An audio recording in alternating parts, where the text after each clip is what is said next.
kind of just looking back on this whole thing, and really one of the main things I've learned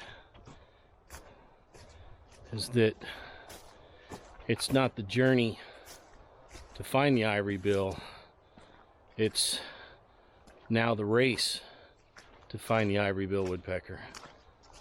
So many other entities, other people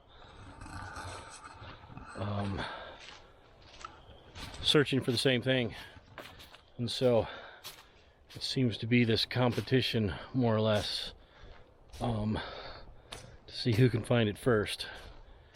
I don't necessarily agree with that. I think the idea is to find it and get federal protections, not necessarily about the glory of finding it or discovering or rediscovering.